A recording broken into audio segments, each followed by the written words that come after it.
नमस्कार दोस्तों, बहुत बहुत स्वागत करता हूं आप सभी का आपके अपने चैनल बी कॉम कॉर्नर के ऊपर। आज का वीडियो बहुत ज्यादा स्पेशल और इम्पोर्टेंट होने वाला है तमाम बी कॉम प्रोग्राम और ऑनर्स के स्टूडेंट्स के लिए। उम्मीद करता हूं आप सभी इस वीडियो लेक्चर के दरमियान मेरे साथ आखिरी तक बने रहेंगे।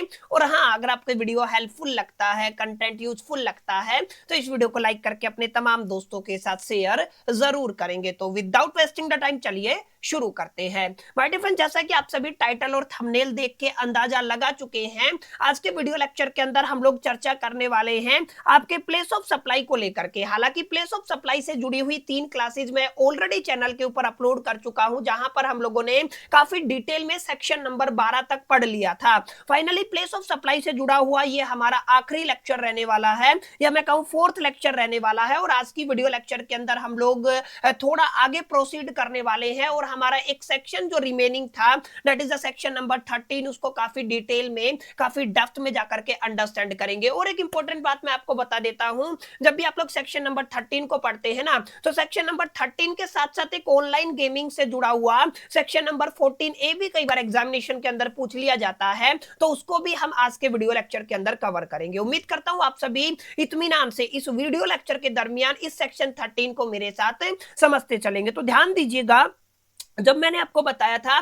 सेक्शन नंबर 12 और section number 13 specifically IGST act 2017 के रेफरेंस में अगर आप लोग बात करते हैं, तो इन दोनों का जो ताल्लुकात है ना, वो आपके सर्विसेज के केस से जुड़ा हुआ है। यानी कि अगर आप लोग पीओएस निकालना चाहते हैं, place of supply of services निकालना चाहते हैं, तो हमारे पास 2 सेक्शन है, सेक्शन नंबर 12 और सेक्शन नंबर 13। और मैंने वहीं पे आपको बताया था सेक्शन नंबर 12 के अंदर हम place of supply of services को फाइंड आउट करते हैं अगर आपका जो सर्विस है वो डोमेस्टिक सप्लाई के अंदर आता है। दूसरा केस क्या होता है, हमारा इंटरनेशनल जो आपका सप्लाई हो जाता है, जहां पर आपका रेसिपेंट या तो आपका सप्लायर आउटसाइड द इंडिया होता है। उसका अगर आपको सिनेरियो देखना है तो वो आपको कहां पे पढ़ना पड़ता है सर, सेक्शन नंबर 13 के अंदर पढ़ना पड़ता है। इसका मतलब आप लोग ये कह सकते हैं सर, सेक्शन नंबर 13 के रेफरेंस में अगर हम लोग बात करें ना, तो हम लोग ये कह सकते हैं कि लोकेशन ऑफ सप्लायर या तो आउटसाइड इंडिया होगा, या तो आपका रेसिपेंट का जो लोकेशन है वो क्या होगा, आउटसाइड द इंडिया होगा। माने एक का आउटसाइड इंडिया होना जरूरी है। अगर आपका एक भी पर्सन, चाहे वो आपका रेसिपेंट हो चाहे वो आपका सप्लायर हो, अगर आउटसाइड द इंडिया होता है तो उस पर्टिकुलर सिचुएशन के अंदर आप प्लेस ऑफ सप्लाई को कैसे कंसीडर करेंगे, ये पूरा का पूरा मामला आपको कहां पे देखने को मिलता है, सेक्शन नंबर 13 के अंदर गिवन होता है। एक इंपॉर्टेंट बात और याद रखिएगा, अब हमें यहां पे जब आप लोग प्लेस ऑफ सप्लाई को एक बार फाइंड आउट कर लेते हैं, तो हमें ये आइडेंटिफाई करना होता है प्लेस ऑफ सप्लाई के बिहाफ पे ही कि जो आपने सर्विस प्रोवाइड किया है, क्या वो एक्सपोर्ट वाली कैटेगरी के अंदर आता है। अगर वो एक्सपोर्ट वाली कैटेगरी के अंदर आ गया तो उसको आप लोग जीरो रेटेड सप्लाई कंसीडर करेंगे, या फिर दूसरी पॉसिबिलिटी है वो क्या होगा, टैक्सेबल इन इंडिया होगा। याद रखिएगा क्या होगा, टैक्सेबल इन इंडिया होगा। तो दोनों को बाइफरकेट करने के लिए कि वो आपका जीरो रेटेड सप्लाई होगा या टैक्सेबल इन इंडिया होगा, इसमें भी हमारी कौन मदद करने वाला है सर, प्लेस ऑफ सप्लाई मदद करने वाला है। ठीक है, तो यहां पे इन शॉर्ट में आप लोग समझिएगा, अगर आपको place of supply of services find out करना है, अगर आपका रेसिपेंट या आपका सप्लायर आउटसाइड द इंडिया है, तो वहां पे हम लोग क्या लगाते हैं sir, section number 13 section number 13 IGST act का लगाते हैं। ठीक है, अब आईजीएसटी एक्ट 2017 के सेक्शन 13 को हम लोगों ने 2 कैटेगरी के अंदर बाइफरकेट कर दिया है, कैटेगराइज कर दिया है। सबसे पहला जो सेक्शन बनेगा ना आपका सेक्शन 13 के अंदर, सबसेक्शन 2 आएगा। ठीक है, क्या आएगा, सबसेक्शन 2। सबसेक्शन 2 को आप लोग कहते हैं कि भाई साहब ये जर्नल रूल बोला जाता है। ठीक है, क्या बोला जाता है, जर्नल रूल। इसके अलावा जो बच गया वो स्पेशल केसेस हो जाएंगे। ठीक है, तो आप लोग क्या कहेंगे सर, हमारे पास 2 केस बनते हैं अगर आप लोग सेक्शन नंबर 13 की बात करते हैं। सबसे पहले आपको जर्नल रूल्स को पढ़ना है। जर्नल रूल का मतलब क्या होता है sir, section number 13 subsection number 2। Is it clear, section number 13 subsection number 2 कहां पर आते हैं सर, आपके जर्नल रूल के अंदर आते हैं। और ये जर्नल रूल क्या कहता है, ये कहता है अगर आपको place of supply find out करना है तो रेसिपेंट को पकड़ लो। रेसिपेंट का जो लोकेशन होगा ना वो क्या होगा, प्लेस ऑफ सप्लाई होगा। और अगर आपका रेसिपेंट का लोकेशन अवेलेबल नहीं है इन दैट पर्टिकुलर सिचुएशन, जो सप्लायर का लोकेशन होगा वही क्या होगा, आपका प्लेस ऑफ सप्लाई होगा। ठीक है, हम बात कर रहे हैं अगर आपका रेसिपेंट या आपका सप्लायर आउटसाइड द इंडिया है, एक पर्सन क्या है, आउटसाइड द इंडिया है, उस पर्टिकुलर सिचुएशन के अंदर जर्नल रूल ये कहता है कि अगर आपका रेसिपेंट का लोकेशन अवेलेबल है तो वो आपका रेसिपेंट का जो लोकेशन है ना वही क्या बन जाएगा सर, प्लेस ऑफ सप्लाई बन जाएगा। और अगर आपके रेसिपेंट का लोकेशन अवेलेबल नहीं है तो उस पर्टिकुलर सिचुएशन के अंदर लोकेशन ऑफ सप्लायर को आप लोग क्या कहेंगे, प्लेस ऑफ सप्लाई मान के चलेंगे। ठीक है, तो ये तो है आपका जनरल रूल। ठीक है, जनरल रूल अगर आपको समझ में आ गया तो आगे हम बढ़ेंगे, जिनको क्या बोलते हैं सर, स्पेशल रूल बोलते हैं। और यहाँ पे आपको ध्यान देने वाली बात है, समझने वाली बात है सर, स्पेशल रूल को आप लोग क्या बोलते हैं, exception to the general rule. माने जर्नल रूल के जितने भी एक्सेप्शन है वो कहां पे दिए गए हैं सर, सेक्शन नंबर आपके 13 के मल्टीपल सबसेक्शन के अंदर दिए गए हैं। जैसे सबसे पहले हम लोग सेक्शन 13 सबसेक्शन 3 को पढ़ेंगे। ठीक है, इससे पहले आपने क्या पढ़ा, सेक्शन 13 सबसेक्शन 2 को पढ़ा, जहां पे आपके जर्नल रूल्स आ गए थे। इसी तरीके से मैंने क्या बताया, स्पेसिफिक रूल की अगर आप लोग बात करते हैं तो इनको किस नाम से जाना जाता है, exemption to the general rule माना जाता है। और यहाँ पे आपको मल्टीपल सबसेक्शन पढ़ने, जैसे 13(3) पढ़ना है, 13(4) पढ़ना है, 13(5) पढ़ना है, उसके बाद 9, 10, 11 भी पढ़ेंगे, उसके बाद 12 भी पढ़ेंगे। ये कुछ आपका लीगल फ्रेमवर्क है जिसको हम लोग आने वाले वक्त में अभी स्लाइड टू स्लाइड डिस्कशन करने वाले हैं। ठीक है, तो जनरल रूल समझ में आया, बिल्कुल सिंपल है। रेसिपेंट का जो लोकेशन होगा वही क्या माना जाएगा, प्लेस ऑफ सप्लाई माना जाएगा। अगर वो अवेलेबल नहीं है तो आपको सप्लायर पकड़ लेना है, सप्लायर का जो लोकेशन होगा ना वही आप लोग क्या कंसीडर कर लेंगे, प्लेस ऑफ सप्लाई कंसीडर कर लेंगे। अब ध्यान दीजिएगा, यहां पे सबसे पहले हम लोग बात करने वाले हैं सेक्शन 13 सबसेक्शन 3 की, जो आपका स्पेसिफिक रूल के अंदर आता है। क्या बताया मैंने, सेक्शन नंबर 13 सबसेक्शन नंबर 3 किस में आता है सर, स्पेसिफिक रूल के अंदर आता है। और यहां पर हम लोग क्या लेके चलते हैं, परफॉर्मेंस बेस्ड सर्विसेज को लेके चलते हैं। ठीक है, हम लोग क्या लेके चलते हैं माय डियर फ्रेंड्स, आपका प्रमोशन बेस्ड सर्विसेज को लेके चलते हैं। याद रह जाएगा, प्रमोशन बेस्ड सर्विसेज को अगर आप लोग लेके चलते हैं तो हमारे पास दो इंपॉर्टेंट सेक्शन बनेंगे। सेक्शन नंबर 13 सबसेक्शन नंबर 3 और इसका क्लोज ए आएगा। ध्यान रखिएगा, क्या आएगा, क्लोज ए आएगा। ऐसे आप लोग सेक्शन नंबर 13 सबसेक्शन नंबर 3 और उसका क्लोज क्या आ जाएगा, बी आ जाएगा। और ये दोनों में आप क्या कहेंगे सर, परफॉर्मेंस बेस्ड सर्विस आप लोग प्रोवाइड करते हैं। और जब भी परफॉर्मेंस बेस्ड सर्विस प्रोवाइड किया जाता है और उस पर्टिकुलर सिचुएशन के अंदर आइदर आपका जो रेसिपेंट है और आपका सप्लायर है अगर आउटसाइड द इंडिया है, तो आपको प्लेस ऑफ सप्लाई कैसे फाइंड आउट करना है, इनका एक्सप्लेनेशन आपको यहां पे देखने को मिलता है। ठीक है, तो आप लोग कह सकते हैं सेक्शन 13 सबसेक्शन 3 आपका किससे ताल्लुकात रखता है, परफॉर्मेंस बेस्ड सर्विसेज से ताल्लुकात रखता है। ठीक है, अब सबसे पहले बात करते हैं सेक्शन 13 सबसेक्शन 3 के क्लोज ए को लेकर के।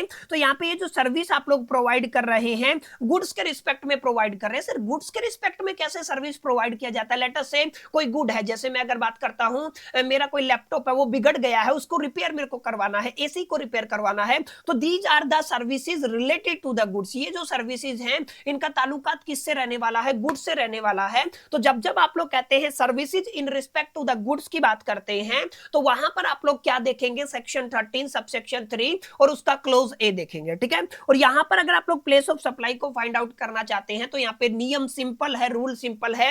जहां पर जो आपका सर्विस है वो परफॉर्म किया गया है, एक्चुअली जहां पे सर्विस परफॉर्म किया गया है वही क्या कहलाएगा, आपका प्लेस ऑफ सप्लाई कहलाएगा। ठीक है, तो यानी आप लोग क्या कहेंगे, place of supply where service are actually performed. Exactly जहां पे सर्विस को परफॉर्म किया गया है ना, वही लोकेशन क्या होगा, प्लेस ऑफ सप्लाई होगा। ठीक है, तो ये क्या था, सेक्शन 13 सबसेक्शन 3 क्लोज ए। इसी तरीके से अगर आप लोग क्लोज बी की बात करते हैं तो सर्विसेज रिक्वायर फिजिकल प्रेजेंस। कुछ ऐसी सर्विसेज होती हैं जहां पे आपके फिजिकल प्रेजेंस होना जरूरी है। उस पर्टिकुलर केस में भी जहां पे आपने एक्चुअली जो सर्विस परफॉर्म किया है वही क्या कहलाएगा, आपका प्लेस ऑफ सप्लाई कहलाएगा। ठीक है, इन शॉर्ट में आप लोग कह सकते हैं सेक्शन 13 सबसेक्शन 3 का ताल्लुकात परफॉर्मेंस बेस्ड सर्विसेज से रहने वाला है।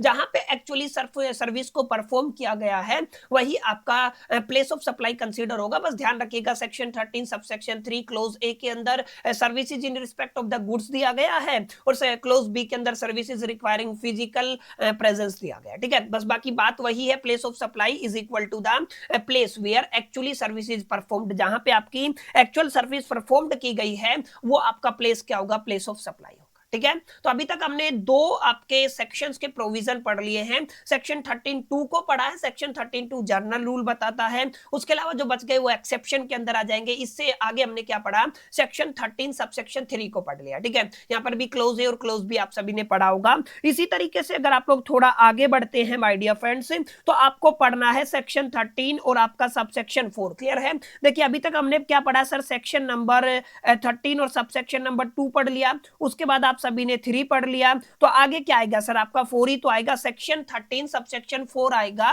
और सेक्शन 13 सबसेक्शन 4 के अंदर अगर आपका सर्विस रिलेटेड रहता है इमूवेबल प्रॉपर्टी से, ध्यान रखिएगा, अगर आपका सर्विस किससे रिलेटेड है सर, इमूवेबल प्रॉपर्टी से है, तो उस पर्टिकुलर सिचुएशन के अंदर प्लेस ऑफ सप्लाई क्या होगा, इसका एक्सप्लेनेशन आईजीएसटी एक्ट 2017 के सेक्शन 13 के सबसेक्शन नंबर 4 के अंदर दिया गया है। और यहाँ पे ध्यान रखना है, जब भी आप लोग इमूवेबल प्रॉपर्टी से रिलेटेड सर्विसेज की बात करते हैं तो हम लोग किन किन को इंक्लूड करके चलते हैं सर, हम लोग यहाँ पे आर्किटेक्ट्स को इंक्लूड करके चलते हैं, इंटीरियर डेकोरेटर्स को इंक्लूड करके चलते हैं, और रियल एस्टेट सर्विसेज को इंक्लूड करके चलते हैं। अब तीनों के केस में ये जो सर्विसेज दी जाती है इनका ताल्लुकात किससे रहता है सर, आपका इमूवेबल प्रॉपर्टी से रहता है। ठीक है, किससे रहता है, इमूवेबल प्रॉपर्टी से रहता है। तो जो भी सर्विस इमूवेबल प्रॉपर्टी से रिलेटेड रहती है और उस सर्विस का प्लेस ऑफ सप्लाई अगर आपको फाइंड आउट करना है ना, तो जो आपका इमूवेबल प्रॉपर्टी का लोकेशन होगा, जो आपका इमूवेबल प्रॉपर्टी का लोकेशन होगा, वही क्या होगा, आपका place of supply. Is it clear? तो place of supply is equal to the location of immovable property. याद रखिएगा, जैसे आपकी इमूवेबल प्रॉपर्टी की सर्विसेज से जुड़ी हुई जितनी, सॉरी, इमूवेबल प्रॉपर्टी से रिलेटेड जितनी भी सर्विसेज हैं वो इस सेक्शन के अंदर कवर होती है, that is a section number 13 subsection number 4। Is it clear? तो यहाँ पे सेक्शन नंबर 13 सबसेक्शन 2 पढ़ा, सेक्शन 13 सबसेक्शन 3 पर पढ़ा, उसके अंदर क्लोज ए क्लोज बी पढ़ लिया है, और सेक्शन 13 और आपका सबसेक्शन नंबर 4 पढ़ा, जिसका ताल्लुकात रहता है उन सर्विसेज से जो किससे रिलेटेड रहती है सर, इमूवेबल प्रॉपर्टी से रिलेटेड रहती है। क्लियर है?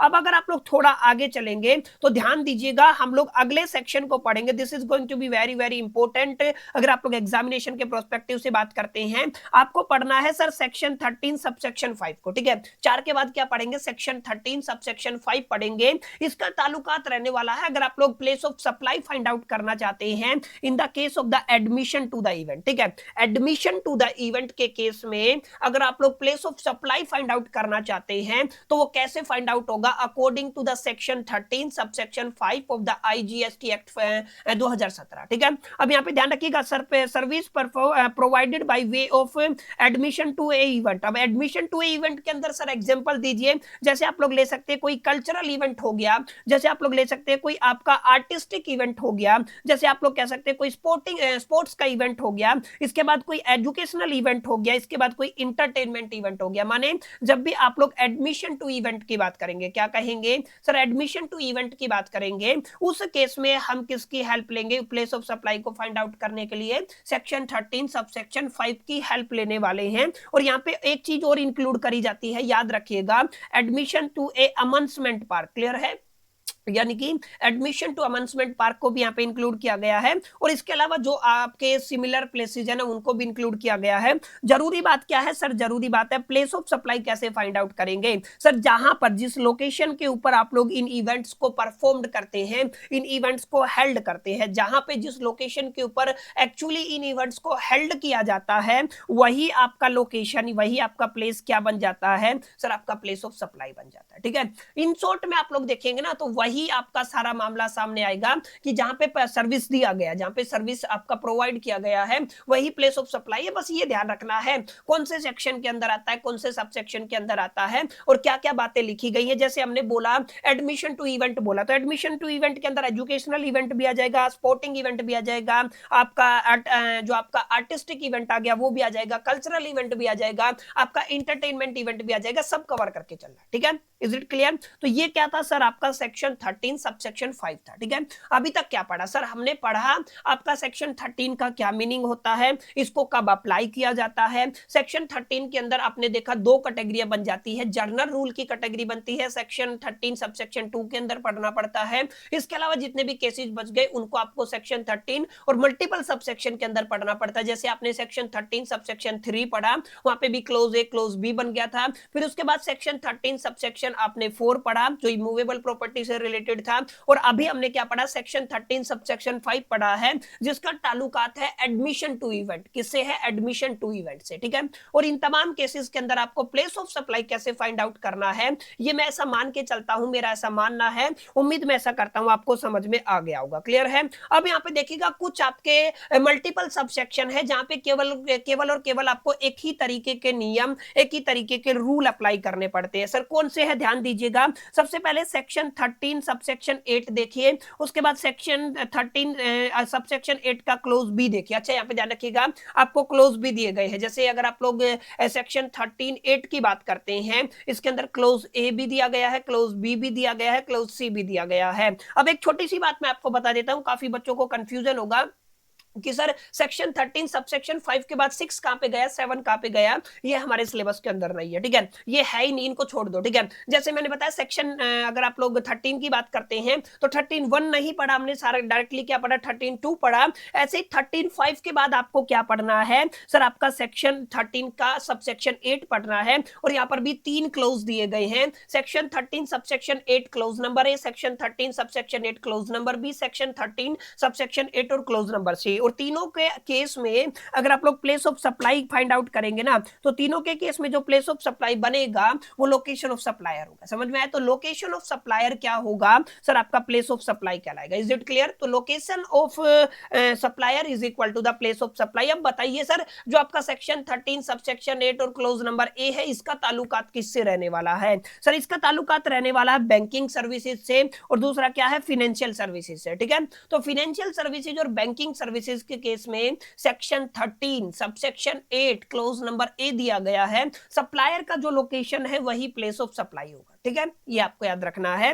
और अगर आप लोग यहाँ पे बात करते हैं इंटरमीडियरी सर्विसेज की बात करते हैं, इंटरमीडियरी सर्विसेज की बात करते हैं, तो section 13 subsection 8 clause number B दिया गया, ठीक है। इसी तरीके से अगर आप लोग 13(8)(c) की बात करते हैं, तो short term hiring of A mean of A transport, याद रखिएगा, short term hiring of A mean of A transport के केस में यहाँ पे कौन सा सेक्शन रहने वाला है, 13 सबसेक्शन 8 रहने वाला है, और क्लोज कितना रहेगा, सी रहेगा, ठीक है। तो यहाँ पे clause A, clause B, clause C के अंदर तीनों ही सिनेरियो के अंदर place of supply is equal to the location of the supplier, ठीक है। जो आपके सप्लायर का लोकेशन होगा वही क्या कहलाएगा, प्लेस ऑफ सप्लाई कहलाएगा, ठीक है। Is it clear? बहुत आसान है, एक बार अगर आप लोग पढ़ लेंगे ना तो इजीली इसको कवर कर सकते हैं। अब सेक्शन 13 सबसेक्शन 8 के बाद अगर आप लोग आगे बढ़ेंगे तो सर आपका सेक्शन 13 और आपका सबसेक्शन 9 आ जाएगा, 10 आ जाएगा और 11 आ जाएगा। तीनों को हम इकट्ठा पढ़ते हैं, क्या पढ़ते हैं, तीनों को इकट्ठा पढ़ते हैं, ठीक है। और तीनों को इकट्ठा क्यों पढ़ते हैं मैं उसका कारण अभी आपको बताऊंगा, पहले समझ लेते हैं।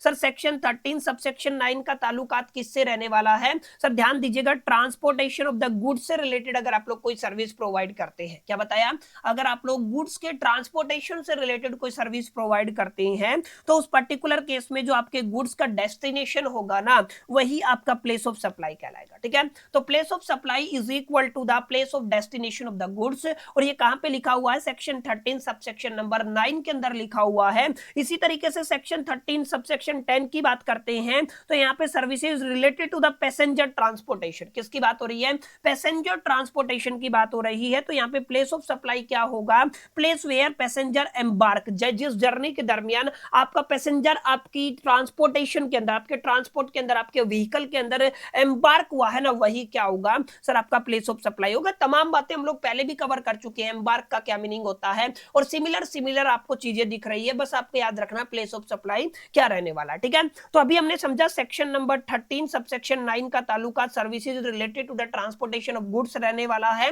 जहां पर destination of goods is the place of supply होगा। इसके अलावा सेक्शन 13 सबसेक्शन 10 की बात करते हैं तो यहां पर services related to the passenger transportation रहेगा, और जहां पे आपका पैसेंजर एम्बार्क हुआ है जर्नी के अंदर वो प्लेस क्या होगा, प्लेस ऑफ सप्लाई होगा, ठीक है। इसी तरीके से आपको याद रखना 13-11 की अगर आप लोग बात करते हैं तो सर्विसेज ऑन बोर्ड कन्वीनियंस, मैंने बताया था ना, जर्नी के दरमियान, आपका जर्नी स्टार्ट हो गया उसके दरमियान जो भी आप लोग कोई सर्विस प्रोवाइड करते हैं उसको आप लोग क्या बोलते हैं, बोर्ड कन्वीनियंस बोलते हैं, याद रखिएगा। Place of supply is equal to the first scheduled point of the departure, ठीक है, first scheduled point from the departure, departure का जो पहला शेड्यूल्ड पॉइंट था ना वो क्या होगा, प्लेस ऑफ सप्लाई होगा, ठीक है। आई होप कितनी बातें आपको क्लियर रही होंगी, कोई रॉकेट साइंस नहीं है, एक बार आप लोगों ने गो थ्रो कर लिया। अच्छा, ये बातें उन्हीं को समझ में आएंगी जिन्होंने मेरे पिछले तीनों लेक्चर देखे हैं, क्योंकि ऑलमोस्ट चीजें रिपीट हो रही हैं, बस यहाँ पे मेरे को ये समझाना है प्लेस ऑफ सप्लाई के लिए क्या क्या नियम दिए गए, ठीक है।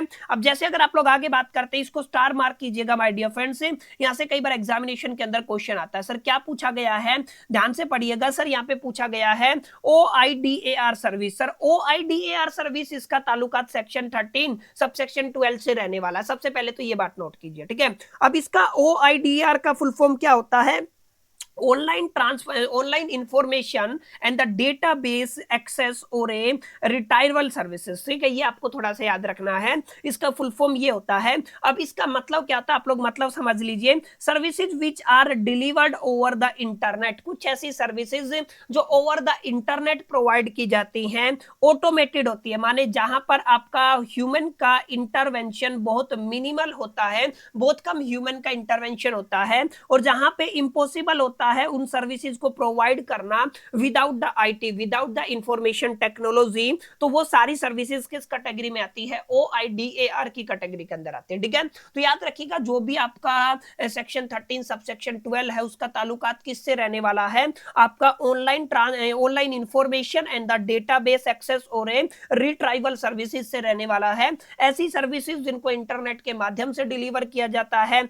ऐसी सर्विसेज जो ऑटोमेटेड रहती है, जहां पे minimal intervention of the human होता है, ऐसी सर्विसेज जिनको बिना आईटीसी के इम्पॉसिबल होता है प्रोवाइड करना। ये सब क्या कहलाते हैं, ये तमाम सर्विसेज आपके OIDAR सर्विसेज की कैटेगरी के अंदर आती हैं। और आपको यहाँ पे समझना माय डियर फ्रेंड्स ये है, अगर आप लोग ध्यान से समझेंगे तो अगर आप लोग एग्जांपल की बात करते हैं OIDAR सर्विसेज के, तो जैसे ऑनलाइन स्ट्रीमिंग की बात कर लीजिए, मूवीज हो गया जो ऑनलाइन स्ट्रीम होते हैं, या म्यूजिक हो गया, वो सब इस कैटेगरी के अंदर आते हैं। ठीक है, या फिर आप लोग क्लाउड सर्विसेज की बात कर लीजिए, जैसे आपने AWS का नाम सुना होगा, Amazon का जो क्लाउडिंग सिस्टम होता है, या ई बुक की बात कर लीजिए, ई बुक इंटरनेट के ऊपर ही प्रोवाइड की जाती है, उसके बिना आप लोग उसको एक्सेस नहीं कर सकते हैं। ऑनलाइन जर्नल्स की बात कर लीजिए, जितने भी जर्नल्स पढ़े होते हैं ऑनलाइन वो तमाम इंटरनेट के माध्यम से, या सॉफ्टवेयर डाउनलोड आप लोग करते हैं इंटरनेट के माध्यम से करते हैं, या ऑनलाइन गेमिंग जहाँ पे ऑनलाइन इंटरनेट की सर्विस आ गई ना, वो तमाम चीजें यहाँ पे क्या होती हैं, इंक्लूड की जाती है। पर याद रखिएगा नॉन मनी गेमिंग की बात होगी, मनी गेमिंग हो गया तो आपको कहां पे पढ़ना पड़ेगा, 14A के अंदर पढ़ना पड़ेगा। क्लियर, याद रखिएगा, इज इट क्लियर। अब यहाँ पे देखिए प्लेस ऑफ सप्लाई, अगर आप लोग इस पर्टिकुलर सिनेरियो के अंदर निकालना चाहते हैं तो location of recipient of the service. ठीक है, जिस लोकेशन के ऊपर आपका रेसिपेंट होगा, रेसिपेंट का जो लोकेशन होगा वही क्या होगा माय डियर फ्रेंड्स, वही आपका प्लेस ऑफ सप्लाई होगा। ठीक है, इज इट क्लियर, बहुत आसान है, कोई ज्यादा आपको डिफिकल्टी देखने को यहाँ पे नहीं मिलने वाली है। क्लियर, उम्मीद करता हूँ इतनी बातें आपको यहाँ तक समझ में आ गई होंगी और आपको एक क्लैरिटी मिला होगा कि किस तरीके से आपको place of supply find out करना है। अब यहाँ पे बच्चों का दिमाग घूमता है कि कुछ स्पेशल केसेस भी यहाँ पे दिए गए हैं कि सर सप्लायर अगर आपका आउटसाइड द इंडिया होता है और अगर आपका रेसिपेंट इन इंडिया होता है तो चेक करना है आपका रेसिपेंट रजिस्टर्ड पर्सन है कि आपका रेसिपेंट अनरजिस्टर्ड पर्सन है। ठीक है, अगर आपका रेसिपेंट रजिस्टर्ड पर्सन है तो इंडियन रेसिपेंट पे GST अंडर द RCM, ये आपको थोड़ा ध्यान रखना। ठीक है, इंडियन जो आपका रेसिपेंट है वो क्या पे करेगा, पेमेंट करेगा GST का under the reverse charge mechanism. और अगर आपका अनरजिस्टर्ड पर्सन है तो फॉरेन सप्लायर जो होता है उसको क्या लेना पड़ेगा, GST रजिस्ट्रेशन लेना पड़ेगा इंडिया के अंदर और डायरेक्टली GST को पे करना पड़ेगा। ठीक है, तो ये बहुत बेसिक बात है, कोई आपको डिफिकल्टी देखने को नहीं मिलेगी कि हाई इसमें समझने वाली कोई डिफिकल्ट बात है। केवल गो थ्रो कीजिए, अगर आपने पिछले तीनों लेक्चर लगाए हैं तो ये सारी चीजें आपको बिल्कुल मक्खन लगेंगी। बस काफी बच्चे बार बार यही चीज कहे जा रहे थे, सर सेक्शन 13, तो इसलिए मेरे को ये आपका चैप्टर नंबर 12 के बाद ये वीडियो डालना पड़ा, ताकि जिनको डिमांड है यार, जिनको नहीं समझ में आ रहा वो इस लेक्चर को देख करके अपना मोटा चीजों को कंक्लूड कर सके। ठीक है, उम्मीद करता हूं इतनी बातें क्लियर रही होगी। सबसे बड़ी बात है सर, हमने कहा रेसिपेंट का लोकेशन की बात की है, या तो वो आपका आप लोग कह दीजिए रिकॉग्नाइज्ड हो, या क्या बोलते हैं आप लोग रजिस्टर होगा या तो अनरजिस्टर होगा। अब मुद्दा ये है लोकेशन ऑफ रेसिपेंट को फाइंड आउट कैसे किया जाता है। ठीक है, अब इसको फाइंड आउट करने के लिए हमारे पास कुछ इंडिकेटर्स होते हैं, जैसे आप बिलिंग एड्रेस चेक कर सकते हैं रेसिपेंट का, आप IP एड्रेस चेक कर सकते हैं, आप बैंक लोकेशन चेक कर सकते हैं, आप सिम का कंट्री कोड चेक कर सकते हैं। ठीक है, तो ये कुछ इंडिकेटर्स है जिनकी हेल्प से आप लोग अपने रेसिपेंट की लोकेशन को फाइंड आउट कर सकते हैं। इफ 2 और मोर इंडिकेटर इन इंडिया के अंदर है, ठीक है ना, इनमें से कोई 2 या 2 से ज्यादा इंडिकेटर इंडिया के अंदर है तो हम लोग क्या कहेंगे, recipient deemed location is India. हम क्या मान लेंगे, रेसिपेंट का डीम्ड लोकेशन क्या है बच्चा, इंडिया है। क्लियर, तो बहुत आसान है।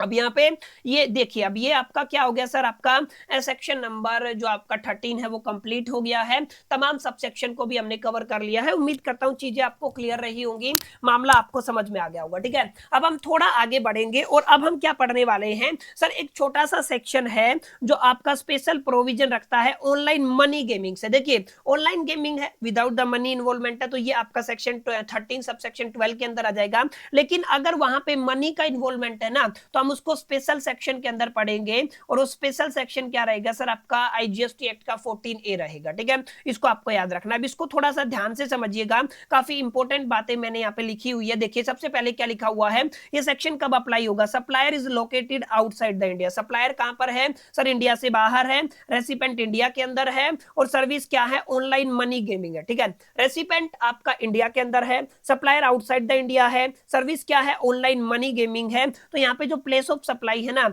वो होगा लोकेशन ऑफ द रेसिपेंट, माने क्या रहेगा, इंडिया। ठीक है, बहुत बेसिक है। तो इंडिया क्या माना जाएगा, प्लेस ऑफ सप्लाई माना जाएगा। ठीक है, अब यहाँ पे अगर आप लोग देखेंगे इस पर्टिकुलर सिनेरियो के अंदर रजिस्ट्रेशन की रिक्वायरमेंट होती है। रजिस्ट्रेशन की रिक्वायरमेंट का मतलब है फॉरेन सप्लायर को रजिस्ट्रेशन लेना पड़ता है इंडिया के अंदर। ठीक है, क्या करना पड़ता है, इंडिया के अंदर रजिस्ट्रेशन लेना पड़ता है, चाहे उसका फिजिकल प्रेजेंस ना हो इंडिया के अंदर। बहुत इंपॉर्टेंट बात है कि ध्यान रखिएगा, जब भी आप लोग सेक्शन 14A की बात करते हैं तो इसका ताल्लुकात होता है अगर आपका सप्लायर आउटसाइड द इंडिया है, अगर आपका रेसिपेंट इंडिया के अंदर है, सर्विस ऑनलाइन मनी गेमिंग से जुड़ा हुआ है, तो place of supply is equal to the place of location, या आप कहेंगे प्लेस ऑफ द रेसिपेंट रहेगा, दैट इज द इंडिया। और यहाँ पे रजिस्ट्रेशन लेना जरूरी है सप्लायर को। ठीक है, क्या लेना जरूरी है, इंडिया के अंदर आपका रजिस्ट्रेशन लेना जरूरी है, चाहे उसका फिजिकल प्रेजेंस हो चाहे ना हो। उसको अगर आपको ये सर्विस प्रोवाइड करना है तो उसको क्या करना पड़ेगा माय डियर फ्रेंड्स, उसको रजिस्ट्रेशन लेना पड़ेगा। समझ में आया,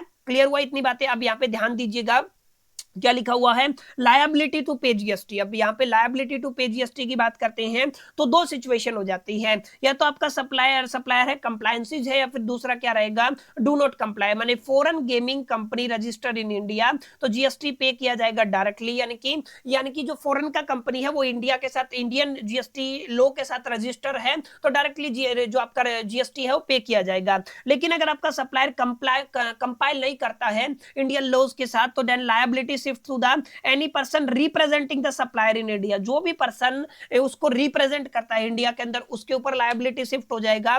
या वो पर्सन नहीं है तो person appointed by the supplier, जो पर्सन सप्लायर ने अपॉइंट किया है वो आपका यहाँ पे हो सकता है, या गवर्नमेंट में एनफोर्स रिकवरी। और दूसरा क्या हो सकता है, गवर्नमेंट क्या कर सकता है, रिकवरी एनफोर्स कर सकता है। ठीक है, तो ये तीनों बातें आपको याद रखनी है। अगर आपका सप्लायर इंडियन सिस्टम के साथ, इंडियन जीएसटी लॉज के साथ आपका रजिस्टर है तो बहुत ऑब्वियस सी बात है वो डायरेक्टली पे कर देगा। अगर रजिस्टर नहीं है तो तीन चीजें आपको चेक करनी है, उसका रिप्रेजेंटेटर कौन है तो उसके ऊपर लायबिलिटी शिफ्ट होगा, उसके द्वारा सप्लायर के द्वारा जो अपॉइंटेड पर्सन है उसके ऊपर लायबिलिटी शिफ्ट हो सकता है, या गवर्नमेंट में एनफोर्स रिकवरी, गवर्नमेंट क्या कर सकता है, एनफोर्स कर सकता है रिकवरी को। ठीक है, तो ये आपको थोड़ा ध्यान में रखना है। अच्छा, टैक्स रेट क्या लगेगा सर, वैल्यू क्या लगेगा, GST is levied on the full value of amount paid. जो एंट्री अमाउंट पे किया जाता है ना ऑनलाइन गेमिंग के अंदर, उसके ऊपर टैक्स लगता है। और नोट जो आपका प्लेटफॉर्म फीस भी होता है, आप सभी को पता है क्या होता है, आपका प्लेटफॉर्म फीस होता है। जैसे अभी हम लोग इस वीडियो को कहां पे देख रहे हैं, यूट्यूब के ऊपर देख रहे हैं, लेकिन अगर आप लोग मेरी एप्लीकेशन के ऊपर आएंगे ना, तो एप्लीकेशन के ऊपर आपका उसका सर्वर कॉस्ट भी होता है, उसका अपना एक मेंटेनेंस कॉस्ट भी होता है, जिसको आप लोग क्या कहते हैं, जो आपका प्लेटफॉर्म फीस होता है। तो प्लेटफॉर्म फीस को हटा करके जो आपका एंट्री अमाउंट होता है ना ऑनलाइन गेमिंग के अंदर, उसके ऊपर वो वैल्यू कंसीडर किया जाएगा, और उसके ऊपर आपको क्या देना पड़ता है सर, टैक्स देना पड़ता है। If I am not wrong, इसको प्लीज करेक्ट चेक कीजिएगा, ये 28% होना चाहिए। कितना होना चाहिए, 28% होना चाहिए। एक बार इसको क्रॉस वेरीफाई जरूर कर लीजिएगा, मे बी ये चेंज हो गया हो। अगर इसके अंदर कोई चेंजमेंट हुआ होगा तो मैं कमेंट सेक्शन में पिन कर दूंगा। ठीक है, इसको आपको अपने दिलो दिमाग और जहन के अंदर रखना। फॉरेन सप्लायर को आपका जीएसटीआर 5A जो मॉडिफाई किया गया है as per the rule 64A, वो आपका रिटर्न के अंदर फिल करना पड़ता है। माने जो फॉरेन का पर्सन होता है उसको जीएसटीआर यानी कि जीएसटी रिटर्न भी फाइल करना पड़ता है, और वो क्या रहेगा, फॉर्म जीएसटीआर 5A रहेगा। इसको भी आपको अपने दिलो दिमाग और जहन के अंदर उतार लेना है। तो my dear friends, it's all about the